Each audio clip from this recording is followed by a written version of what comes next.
I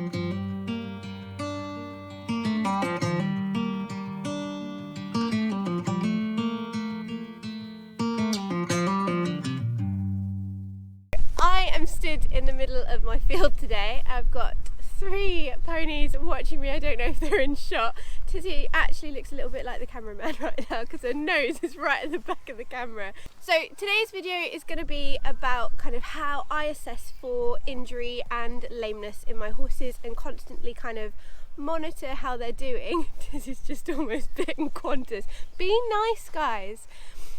So I'm in the field because this is kind of where it starts for me. This is where I begin my observation and where I like to see that my horses are doing what they would normally do. My horses live out 24/7, so the first time I see them when I come, well, apart from Tizzy in winter, the first time I see them in the summer and kind of through the competition season is when I come and get them out the field. Now they've all got their own kind of like quirks and stuff. The way that they come up to me when I call them, so Azid, he always likes to trot and he's got like this little bounce. Qantas prefers to canter, Tizzy saunters at a walk. They've kind of got their norms. Hey Wiz, and Azid, hello Azid, he's got a muddy nose. And they're kind of looking at those things and getting to know what's normal for them is how I tell something is wrong to start with. So Azid, for example, when he was lame,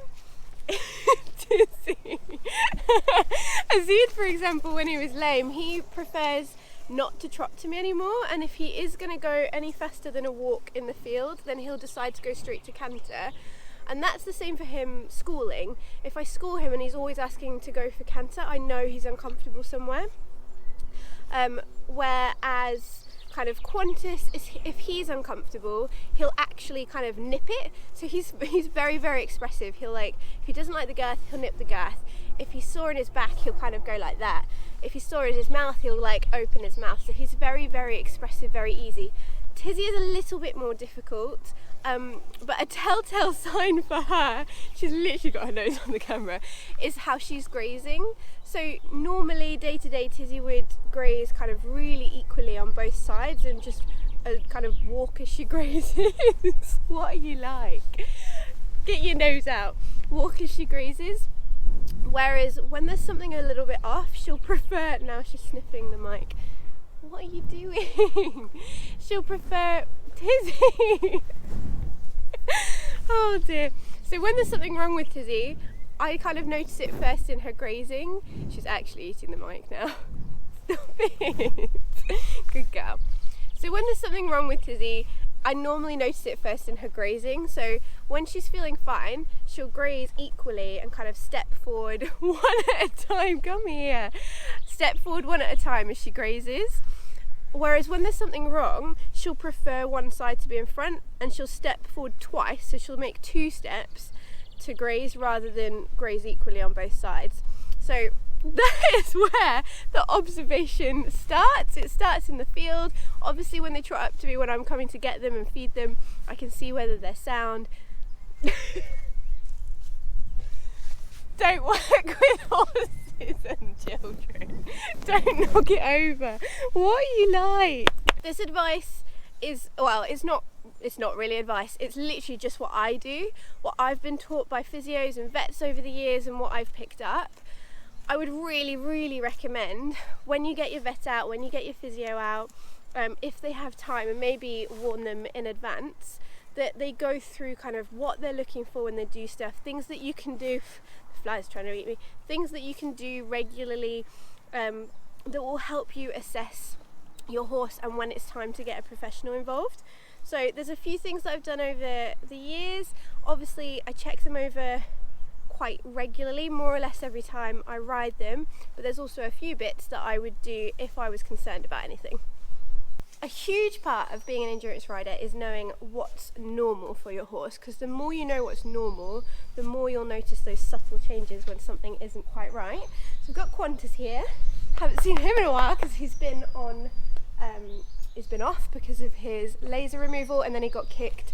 So he is due to come back into work hopefully soon. So this was a prime opportunity to do this MOT on him and also show you what I do.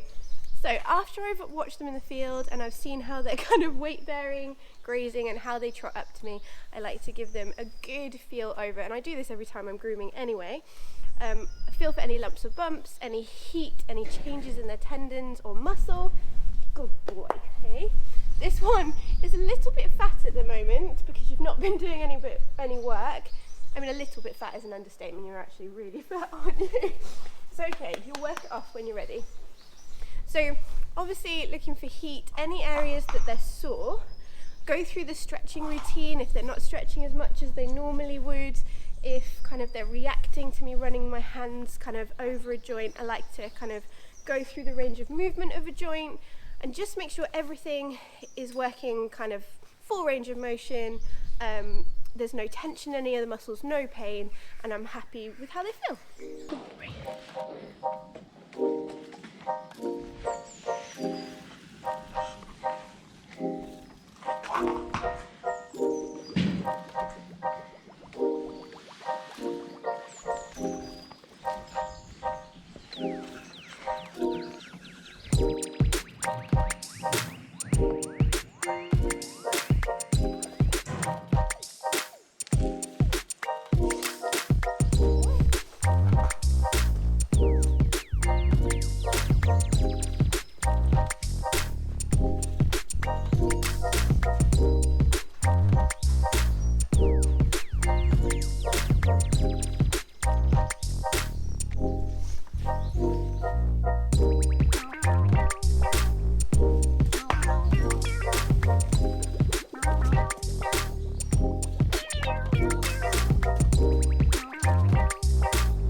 Things I like to look for static and when I'm trotting up and lunging is symmetry in the pelvis and how the pelvis is moving.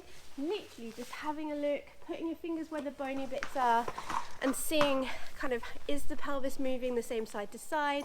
Is it rotating back and forth? Is it tucking under? Is a really good way of knowing when you need to get someone else out, or knowing if there's some like subtle changes, especially muscular changes around the back and the pelvis. And then you can literally get the physio out to have a look and to treat it. So next on the list is trotting up on hard ground. Obviously I'll do it at walk first, then I will back him up to make sure kind of he can, there's nothing tight, he's stepping back nice and evenly. And then I like to turn them on a tight circle.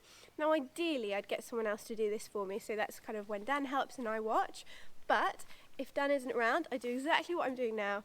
I pop a camera on a tripod, I put it in slow-mo mode because it gives me a little bit more time to have a look, and then I watch it back. Right, are we ready? Yeah? Let's walk back and forward first.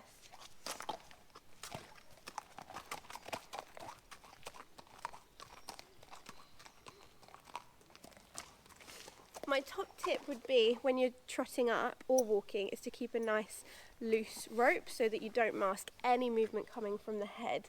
Now, a huge telltale sign of lameness is that nodding head, but that is when lameness is really, really obvious, and we want to ideally catch it a little bit sooner than that. But there is a really cool resource online where you get to look at virtually lame horses, so they're like animations, and it's a way of getting better at kind of looking at lameness, and it will give you marks and stuff. I'll put that in the link below. But usually if there is a head nod, they're usually lame on the other side. So as their head goes down, they're putting weight on the good leg, and as the head comes up, they're trying to offload the weight, so stop it being too sore. And usually most horse lameness is in the front if it's in the legs, because that's where they put a lot of their weight, but you can get obviously lameness in the back, and also the back legs, the back, the pelvis. It can come from anywhere, but as a general rule, percentage wise, most lamenesses I think are in the front legs. I don't know the exact percentages, you'd have to ask the vets. But either that head nod will be going up on the lame front leg or on the diagonal back leg. That's kind of usually how, obviously there are exceptions to the rule, and we'd always do hard and soft surface, because hard surfaces will show up different things to soft surfaces in terms of kind of, is it bony, is it joint, is it soft tissue or ligament? What's so interesting down there, huh? What's so interesting? Okay, so now once I've done the walk away and have a little look at the footage, I will do the tight turns and the backing up.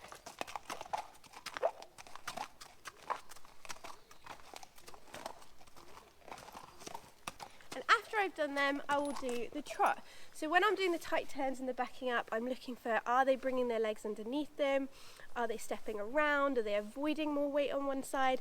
Lots of little things like that. And you get way better at it once you know what's normal for your horse and if you've seen like how horses move. So when you're lunging next, rather than just watch them lunge, really look, really try and analyse how they're moving, and you will get pretty good at it. Right, we ready for the trot?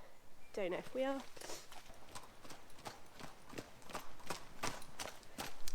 We're a little bit out of practice with trotting, aren't we, Qantas? Hey? Right. So that, we'd probably do that again. That wasn't a very good trot. But next, I would trot him in a circle on the hard. What is it with you guys and nostrils in the camera today?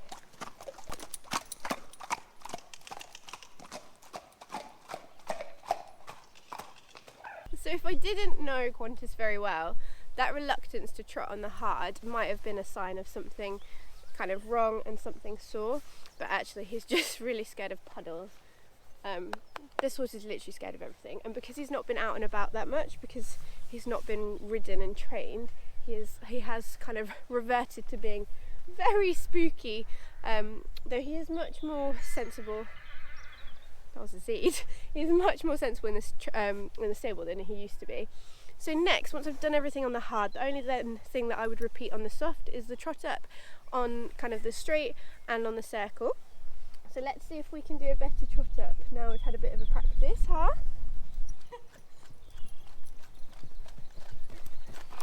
Good boy. Good boy. Oh, nose in the camera again.